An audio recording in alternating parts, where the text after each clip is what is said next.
Our summer's excursion in 1801 was ardently wished for by us both. My father's object was to see the Roman wall, mine the lakes of Cumberland and Westmoreland. We talked it over by our fireside every evening the preceding winter. He always insisted upon setting out on foot and performing as much of the journey as he should be able in the same manner.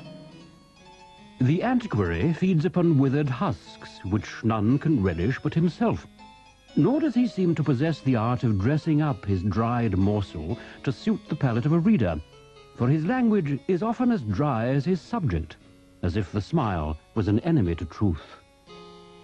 I would enliven truth with the smile, with the anecdote, and while I travel the long and dreary wall, would have you travel with me, though by your own fireside.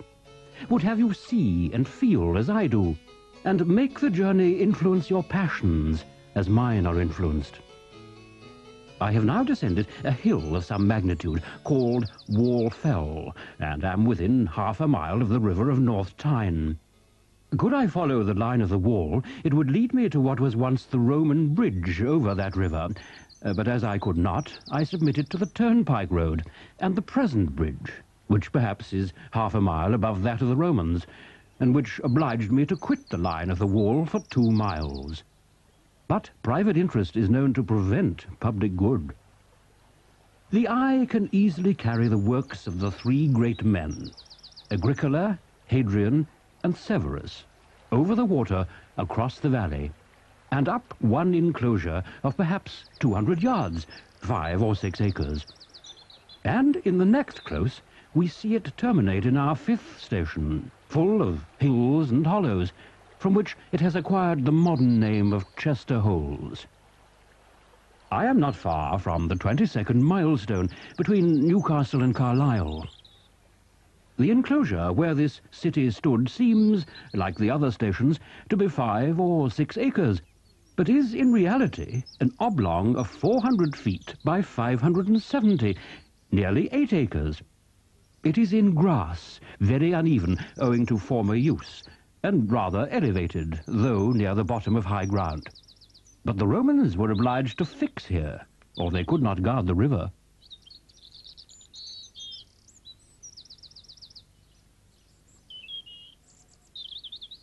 Rising the hill to Warwick, the village is delightful, and the prospect most charming.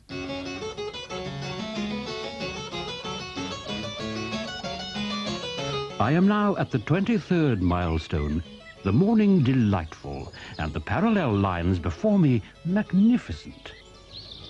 At Towertay, Severus's wall appears in more dignity, with 2 or 3 courses of facing stones, but generally, in this part of my route, with only the rude stones lying upon the foundation. Procolitia, the 7th city upon the wall, lies upon an open and elevated spot. A farmhouse stands exactly upon the works of Hadrian and Agricola. I was treated here with great civility when they found I was neither exciseman, spy, nor Methodist preacher. I passed by Carrow, a single house, on the summit of an eminence, where must have been a mile castle. But now I must quit this beautiful road, and the more beautiful scenes of cultivation, and enter upon the rude of nature, and the wreck of antiquity. For this grand military way bears to the left, and the wall to the right. About a mile after we quit the great road, we arrive at a gap in the mountain, an inlet to the famous Moss troopers, who here broke through the wall in bodies for plunder and blood. I am now upon a place called Showen Shields, about 28 miles from Newcastle, once a mile castle, now a dreary farm of 2,070 acres, occupied by Mr. Matthew Magnay, who paid me every attention. Mr. Magnay asked me if I would sit in King Ethel's chair, to which I assented.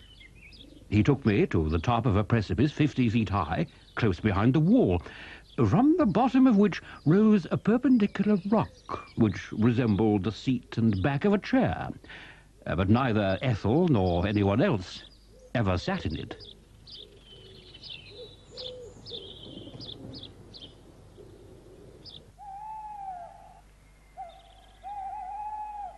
As the evening was approaching and nature called loudly for support and rest, neither of which could be found among the rocks, I was obliged to retreat into the military road, to the only public house at 3 miles' distance, known by no other name than that of Twice Brewed. "Can you favour me with a bed?" I cannot tell till the company comes.